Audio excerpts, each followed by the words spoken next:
Hey guys, found a spot under a tree, so safe from the rain.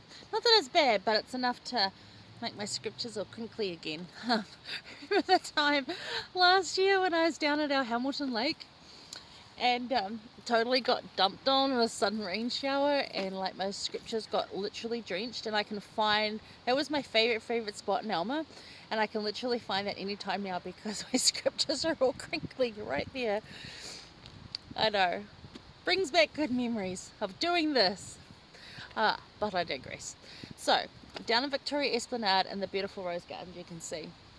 Oh, honey, I'm going to go take some photos after this. And I've got rain messy here now, but that's all good. So yeah, we're going to continue on. Now we're in section 42. Section 42 is this law that I've been talking about. So if you are wondering what I'm talking about and why I'm talking about that, go look at the first one because I explained it there. So it says in the section heading, because this was given over like 4 days, it wasn't all at once, and it's been compiled together, and it's very instructional and very much familiar to you because it's from like Old Testament, New Testament, and Book of Mormon. It's the same message, so it's the same thing again. It's an 1830 speak, actually 1831. When I say 1830, I kind of mean that decade, but yeah. And it is broken up. The section heading itself is actually like massive. It does break it up into different things, but it's all stuff that it will be familiar to you. Now they needed these laws. So I said in the first one, this was a new church. There's people from churches coming together that had not had these laws or had them slightly different because of their slightly different view on them. There was like the question of who gets revelation for the church came up again because some of these people had not heard that, did not know that it was the structure was in place that we talked about a couple of weeks ago, 3 or 4 weeks ago, about a month ago. So there's these things coming up. So this is a really good section, all of that together. Don't be put off that it's 94 verses long because some of them are literally a sentence that's like 4 words. It's not huge. Just break it down and read your way through it. We're going to read verse 61 because I just really love this, and it rings true today. Verse 61 says, "If thou shalt ask, thou shalt receive revelation upon revelation, knowledge upon knowledge, that thou mayest know the mysteries and peaceable things, that which bringeth joy, that which bringeth life eternal." And this is in the midst of him like showing how to get revelation, how to get these things, like what happens when you do follow the commandments, what happens when you do your best to be Christ-like. This is what you get. So the revelation upon revelation happens slowly, obviously. That's what we're trying to learn. Some of us are still trying to figure that out, and I'm still waiting upon revelation on the revelations I've already got.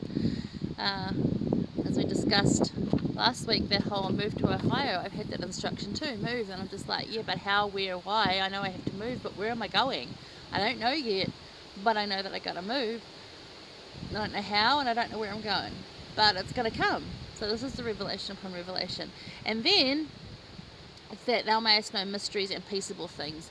Now, who don't want to know a good mystery? Like, who loves watching mysteries or crime dramas or whatever and getting to that, grass all over my shoes, but getting to that like end part and being like, I want to know the answer, like what's the answer, what's the good bit at the end, like who did it, or what the heck is that? And that's the mystery. And the mysteries of God are amazing, and we actually do know a lot of them. He has revealed them to us as a people, as a church, that we've become prepared for them. It's not like, oh, we're suddenly worthy of it. No, we're just now prepared. So those are coming, and the peaceable things which bringeth joy and life eternal. And I love those things because I love peace. We're in peace, got peace. So yeah, the peaceable things. So what are the peaceable things, and what joy have you received lately? What peaceable things? So peaceable is to be free from conflict or dissent, and joy is anything large or small that swells your heart. So you want to be free from dissent and conflict and anything that's going to swell your heart and make you happier. Even like joy doesn't necessarily make you happy as the world thinks either. Joy is, it's a calming sense of, okay, there's really no words I can put to it. You know what I mean. If you've got it, you know what I'm talking about. So some examples I've written down here are tender mercies, grace, huge miracles, or tiny miracles, any kind of miracles. tiny moments of goodness that enrich and lift our souls. So in a world that is anything but peaceable and lacks joy in many areas, seek this out. Find your joy. Knowledge upon knowledge, learn and know. So important. Quote I've got is from Elder Cook, and it's super short and just good advice, really. Following his light and example will bring us joy, happiness and peace. So last week we talked about those that went to the Ohio and those that did not, and those that struggled with it, and that you could either follow that path, as President Hinckley so quite bluntly said, and be happy and find it, or you can go by yourself and be miserable. It's interesting because I've had both, and I'm staying with the happiness and joy, because it definitely is. There's things that you think would make you happy out there, and they just don't. And that's part of getting rid of our debris, and we're going to talk about that next. See, I'm getting into it too early. But yeah, stay tuned.